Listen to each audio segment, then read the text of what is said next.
as the band members settle into their seats, I invite you to get comfortable and let the furniture below you support you.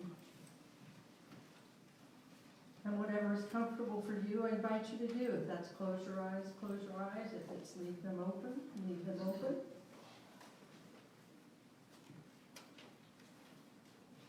I invite you to just listen in this meditation. Listen to your own heart. In our daily word, I continue my spiritual journey, one with Spirit.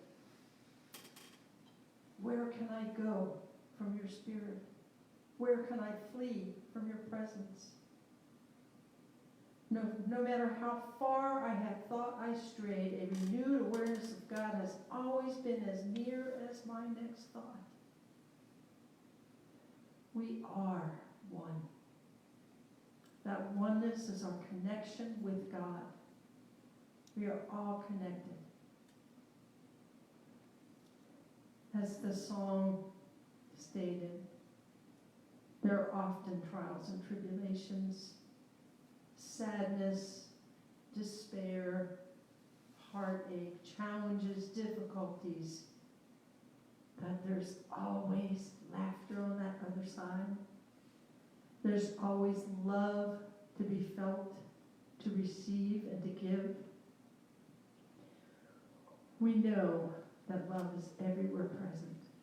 As an attribute of God, we are love, here to express love. So as we take a nice deep breath and release it, 2 more breaths. And again.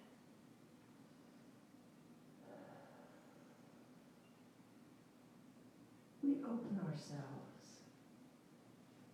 to being the very divine identity that we are, to be the expressions of God that each of us is here to be. We open ourselves to that divine purpose, to be the light of the world, to shine as brightly as we can when we're scared, when we're sad. Bring out that braveness, the courage of who we are. For in our godliness, in our divine essence, we are strong. We're strong and brave and courageous. We can laugh at ourselves. We know that all is in divine order, that we are love-loving.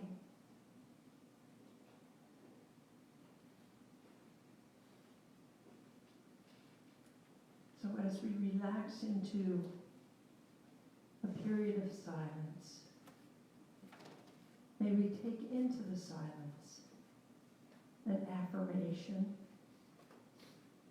Perhaps, I am loved, I am brave, I walk through difficulty with ease and grace. Whatever resonates with you. So in the silence,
spiritual journey. I continue my spiritual journey one with Spirit. I am brave. I am courageous. I am good, and there's so much good out there in this world for me to experience, that I keep goodness in the forefront of my heart and mind so that I attract myself to all that is good.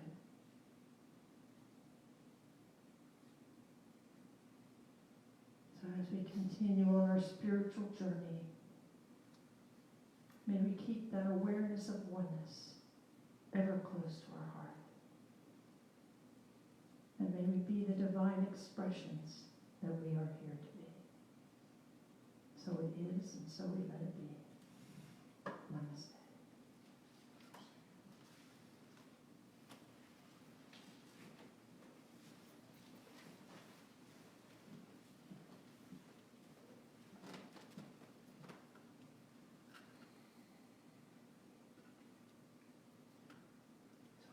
You to bring your awareness back to this room and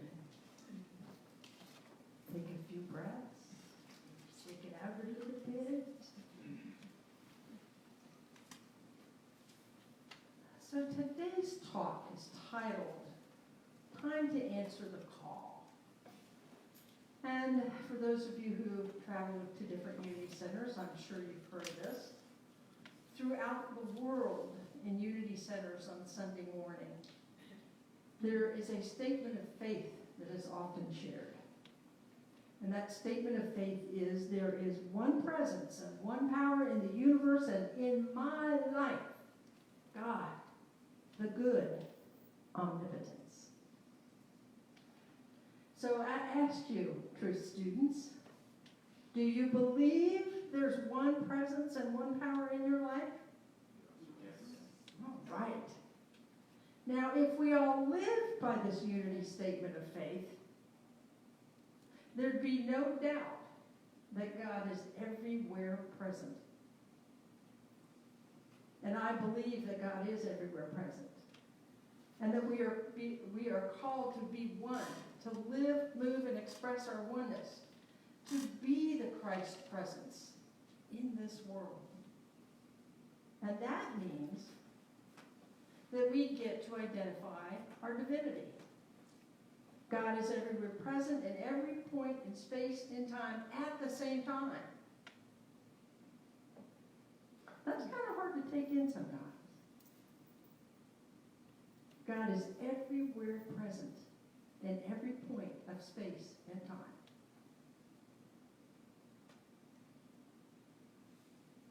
Well, you know what that means. That means God's present in you, and you, and you, and you, and me, and all those people you have disagreements with too. That is our connection with oneness. God is our connection. And I believe that we get to make a conscious choice to start living from that oneness. No matter how spiritual we think we are, or how vague we think we are called to get out of our head and take that 18-inch journey to our heart. Absolutely. So I ask, since you got up this morning, have you shared your oneness with anyone? Maybe the person that cut you off in traffic? Who have you opened your heart to today? Can we choose love? What could our life be like if our thoughts and our feelings and our mode of operation is from our oneness, from our divine identity? We just spent weeks, months studying divine audacity. And the first thing she talks about is our divine identity, that we get to accept our divine identity. We know that one of the main attributes of God is love. God is love. And we know one of the main teachings of our elder brother and way shower Jesus is love. Now,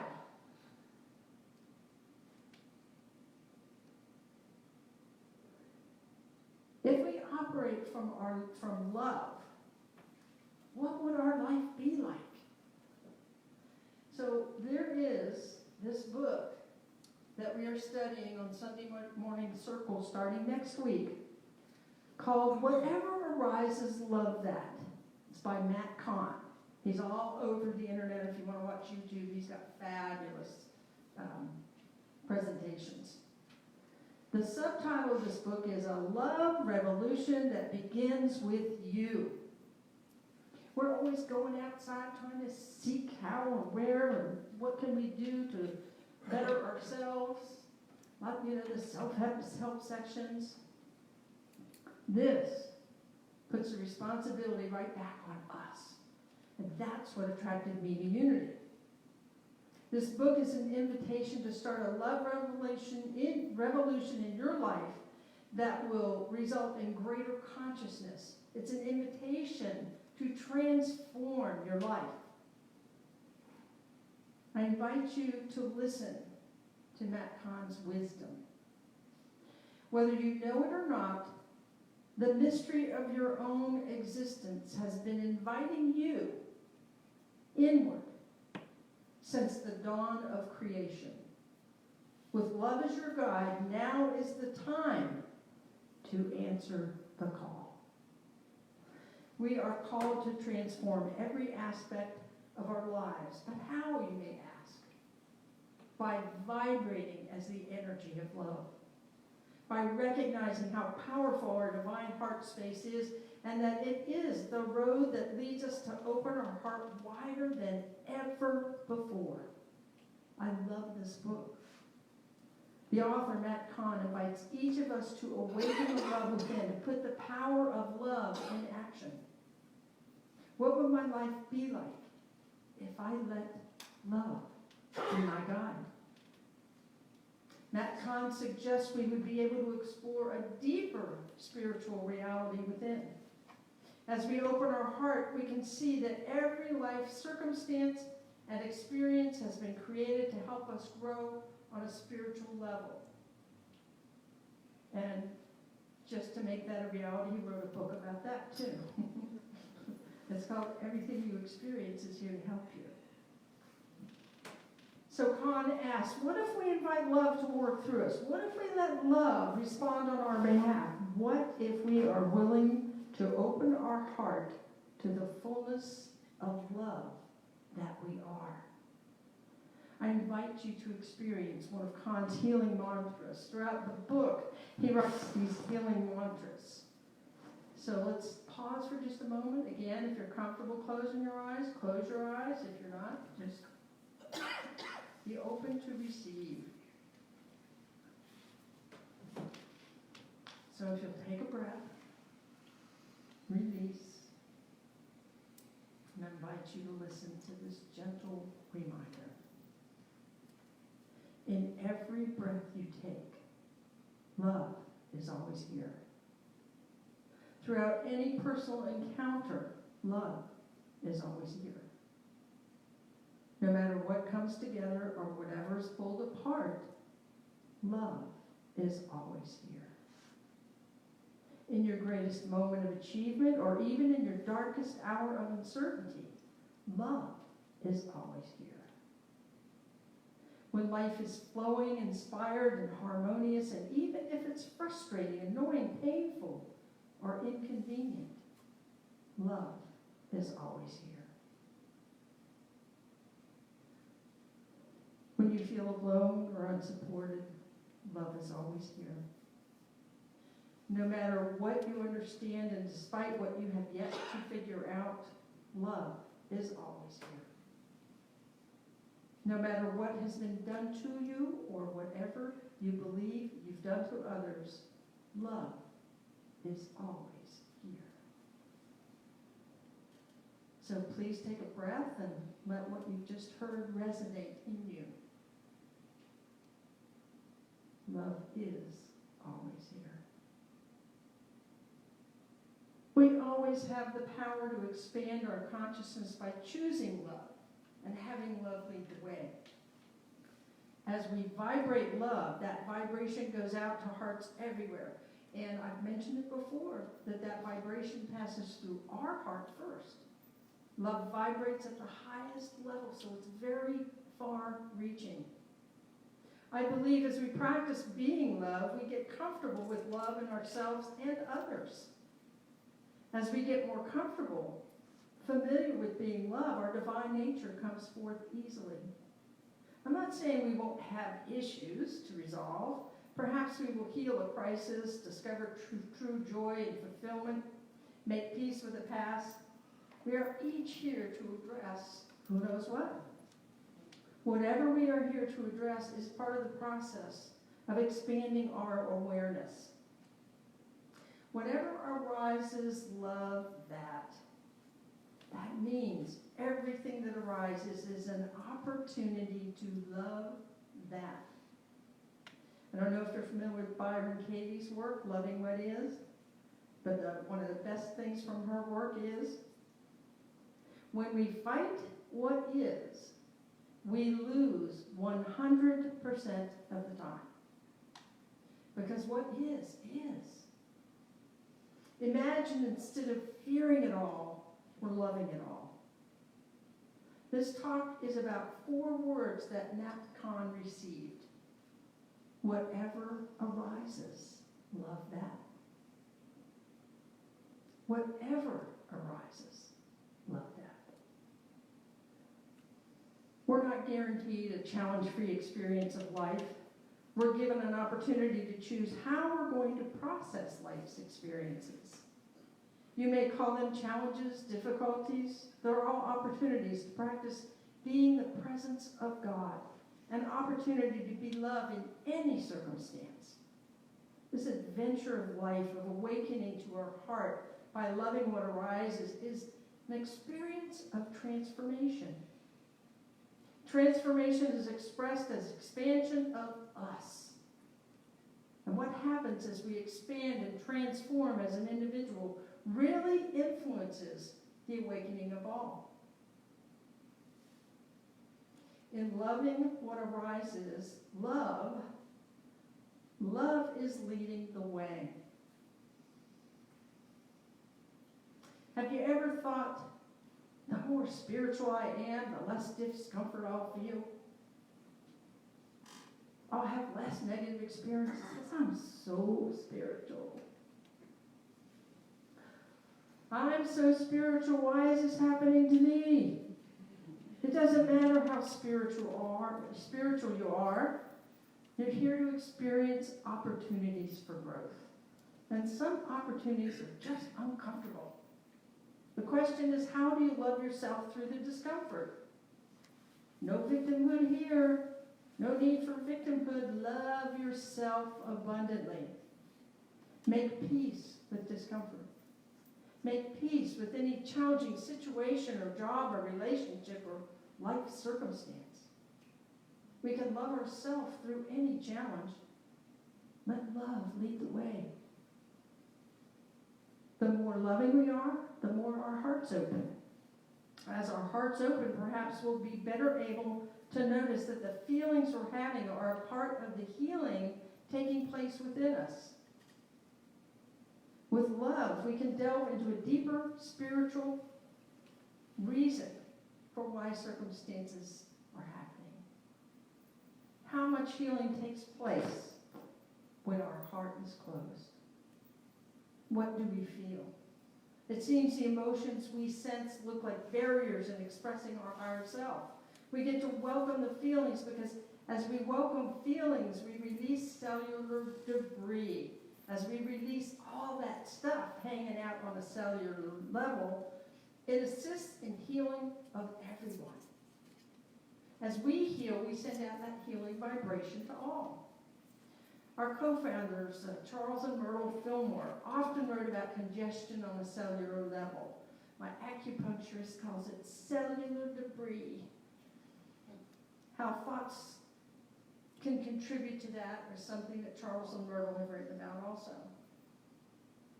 When we keep stuffing our emotions, dismissing our desires, we tend to stuff them in our body, in our cells, and that often leads to disease. No matter what the circumstances or situation in our life, no matter what level of discomfort we feel or the inconvenience of the moment, as we welcome each feeling, it's easier to align with our heart. Hoping does not make it go away. Wrap it in love, and it's more palatable, easier to face. The author says love can make it feel safe enough to face what we feel.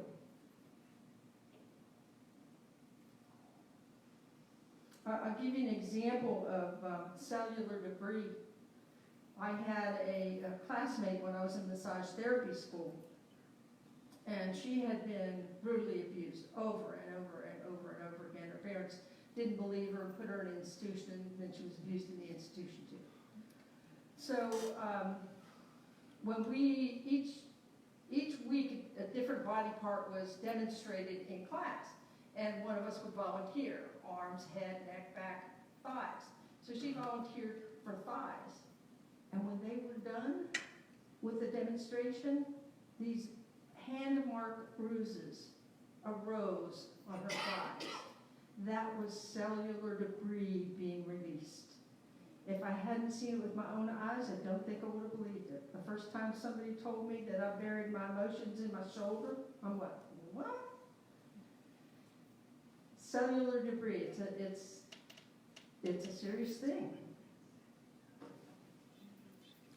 So as we open and become more loving and open to love, we can release some of that cellular debris. We don't have to keep stuffing it.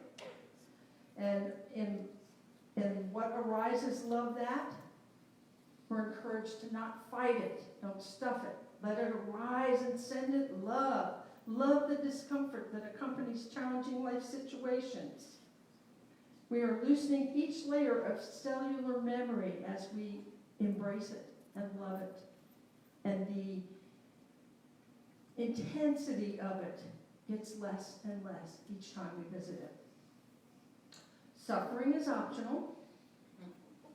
It's a choice.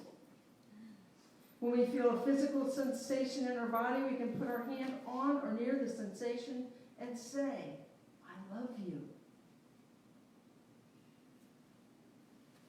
We get to remind our body that it's okay to let the feeling be a moment of transformation. We can allow the grace of love to transform us at death. Love is our guide in learning to live with an open heart. A shift happens when we're willing to come from a place of love no matter what the circumstance and no matter what the outcome is. This is where we define or redefine how we relate to the world. Matt Kahn calls the shift the heart of surrender. So I'm going to take a little side trip for a moment about our elder brother and master way shower, Jesus, who was also our master teacher. We know that love was uppermost in his teachings. His example shows us that his love was so great that he embraced even his enemies. He instructed us to love our enemies and pray for those who persecute us. To follow his teaching, our lives would be dominated by love, yes? There would be no room in our minds and hearts for thoughts and feelings of anything less than love. No hate, no envy, no jealousy, no malice.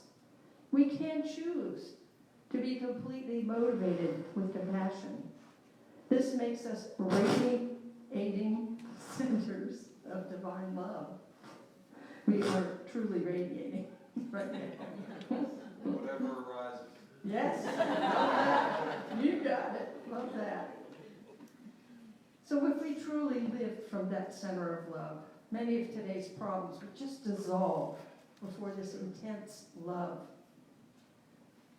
Don't we tend to see ourselves as we appear, rather than as the true spiritual masterpieces that we are? When we honor our oneness, our divine identity, we are and feel at one with God. When we live, there is one presence and one power in my life and in the universe. God, the good omnipotence, How could we ever feel deprived of any good thing in life? Being one and feeling our oneness with God gives us a sense of assurance that all is well in our world. We know God is everywhere present. Jesus divulged this message over and over again. In John 10:3, Jesus said, I and the Father are one. He meant for us to know this truth for ourselves. When we do know this truth, there can be no feeling of separation. Separation is a false sense of separation with God. God is everywhere present, every point in space and time at the same time. How can we be separate? We can't. In oneness, fantastic things happen. Our minds become illumined with actual useful wisdom. Divine energy flows through our bodies, revitalizing us. From our hearts, the very love of God flows. So this sounds great. Do we live the teachings? What happens when people treat us in obnoxious ways? It's easy to judge them as not worthy of our love, but in withholding love, we're first depriving ourselves of love, and it is so important to love them. I first learned this when I was a faculty member at Harrisburg Area Community College, and when we would go in and out of the door, I'd go to meetings in different buildings and was in and out of the building all day long. And at first, when people didn't say thank you when they held the door open, I was just a pretentious little nit. And I would judge them, well, aren't they in a good mood today? And then about my 5th year there, I found unity. And then my thoughts and philosophy around holding the door open changed totally. And what it changed to was, I'm holding the door open because I want to be nice, period. And I'm not vested in whether someone appreciates it or voices their appreciation or not. And it helped me realize I had unexpressed expectations of others. And if we look in our lives, we can find areas that we do that with other things. And it's really a transformation to recognize them and look at them a little differently.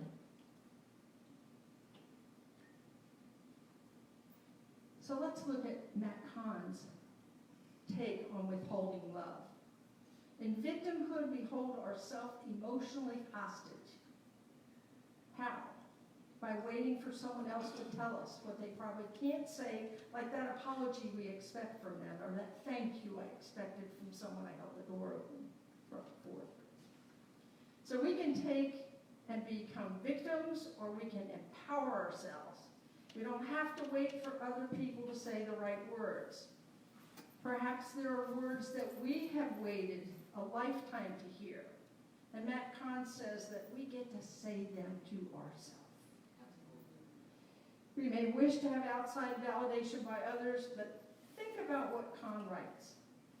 Only the one who survived each ordeal could ever be the one to speak the words your past seemed to withhold. As the one who endured each struggle and overcame every obstacle, only you hold the key to opening your heart by supporting yourself in a more consistent and intimate way. This way, you no longer hold yourself emotionally hostage, waiting for someone else to validate you. You are worthy. You don't have to earn worthiness. We can't earn it. We are already worthy. No matter what the life situation is or experience, you may not ever forget some of the stuff that has happened, but it's okay. Just don't choose to live in it. Move forward. How? What happens if I stop fighting the things that seem to fight with me? What happens if instead of trying to change the behavior of others, I become the first one to stop fighting, even if others still fight with me? What do you feel in your body when asking these questions? Even if there's a sensation of fear, the mere consideration of no longer fighting against the things that fight with you becomes another opportunity to release unconscious patterns, just by loving the heart that feels so threatened. So what I'd like to share with you is another healing mantra. And this one is about realizing that the one that needs to fight or fix may have not been loved in as an equal expression of divinity. So here's a healing mantra to address this unequal love expression. So take a breath. I accept the aspect of self that fights is only here to be loved as only I can love it. I acknowledge that the aspect of self that fights is not in a fight with anything or anyone, but is actually fighting for the beauty, ecstasy, and perfection of my own loving attention. I accept that the aspect of self that fights, that is fueled by a need to be right or have the final word, is only fighting for my attention. I accept that the aspect of self that fights, that is fueled by the need to be right or have the final word, since this innocence is only fighting for my attention, I no longer fight. Since this innocence is only fighting for my attention, I no longer fight against the things that I think are fighting with me. Instead, I offer loving kindness to the innocence that no longer has to work so hard to receive my support. So just take that in for a moment. The author suggests that we begin to say words to ourselves that we've always wanted to hear, or didn't hear often enough in the past. Words like, you matter. You are enough. You are worthy of being seen and heard. You are beautiful. You are perfect just the way you are. I'm so sorry for all that I have done to you. I did not know how deeply you were hurt. I was wrong. You don't have to forgive me if you don't want to. Can you imagine the healing as we take in words like that? And if the person that you wish to hear it from can't say it or isn't around, you can say them to yourself. I believe this is the beginning of establishing a deeper level of communication with our own heart. We can support our own emotional needs by saying and hearing what may have been missing from our past. This is self-empowering. We don't have to wait for someone else to lift us up. I am worthy. We are all worthy. Choose empowerment. No need to dwell in victimhood.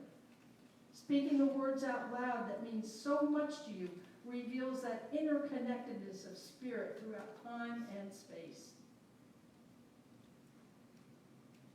Time to look within. See what your belief is around your divine identity. Time to answer the call that you are here to be love and expression. N'est-ce dessus? Whether you know it or not, the mystery of your own existence has been inviting you inward since the dawn of creation. With love as your guide, now is the time to answer the call. You are loved. Namaste.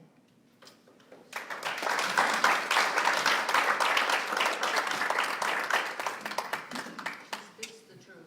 Wow, Marilynn. I would comment on something you said, but everything you said was worth commenting on. Wow. What an incredible, length of beautiful truths that you've shared. Thank you. And I'd like to just comment that on Sunday morning, next Sunday morning at 9:30, we're starting this book. And this talk was from the first 2 chapters. I'll be there. It's going to be powerful. Yes.